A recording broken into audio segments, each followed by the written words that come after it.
नमस्कार. हा लेख एका अतिशय रंजक आणि महत्त्वाच्या संशोधनाबद्दल आहे. त्याचा मुख्य संदेश असा आहे की भारतीय शास्त्रीय संगीताची मुळे आपण समजतो त्यापेक्षाही खूप प्राचीन आहेत आणि आता आधुनिक तंत्रज्ञानाच्या मदतीने त्याचा अभ्यास केला जात आहे. सोप्या भाषेत समजावून सांगायचे तर, कल्पना करा, आज जगभरात लोक पियानो, व्हायोलिन, गिटार किंवा आधुनिक संगीत ऐकतात.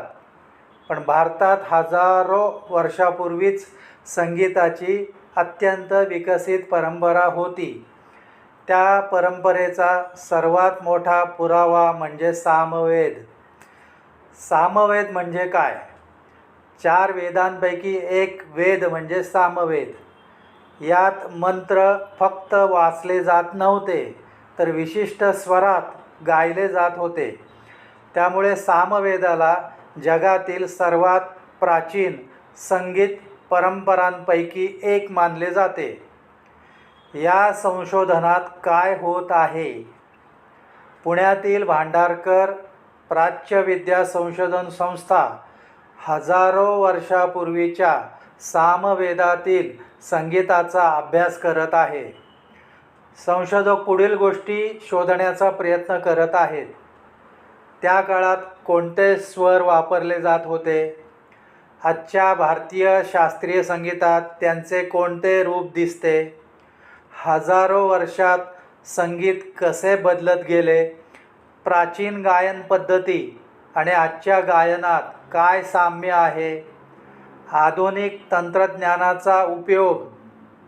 फक्त जुनी हस्तलिखिते वाचून हे काम शक्य नाही. त्यासाठी संशोधक जुनी हस्तलिखिते डिजिटल स्वरूपात जतन करत आहेत. प्राचीन गायनाचे ध्वनिमुद्रण, ऑडिओ रेकॉर्डिंग करत आहेत. संगणकाच्या मदतीने स्वरांचे विश्लेषण करत आहेत. विविध शाखांतील सामवेदाचे गायन एकमेकांशी तुलना करत आहेत. यामुळे हजारो वर्षांची संगीत परंपरा भविष्यासाठी सुरक्षित राहील. साम म्हणजे काय? साम म्हणजे स्वर लावून गायलेला मंत्र, म्हणजे साधा मंत्र आणि गाऊन म्हटलेला मंत्र यामध्ये फरक असतो. त्या गायन पद्धतीलाच साम म्हणतात. राग संगीताशी संबंध. आज आपण भीमपलासी, यमन, दरबारी, भैरवी, तोडी अशा रागांचा आनंद घेतो. संशोधकांच्या मते या भारतीय राग संगीताची काही मूलभूत तत्त्वे सामवेदातील स्वर परंपरेतून विकसित झाली असावीत. म्हणजेच आजचे भारतीय शास्त्रीय संगीत हजारो वर्षांच्या परंपरेवर उभे आहे. जगासाठी हे संशोधन महत्त्वाचे का?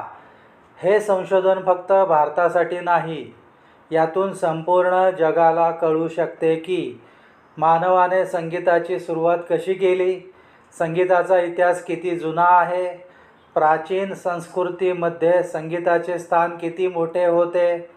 आधुनिक विज्ञान आणि प्राचीन ज्ञान एकत्र आल्यास किती नवीन माहिती मिळू शकते.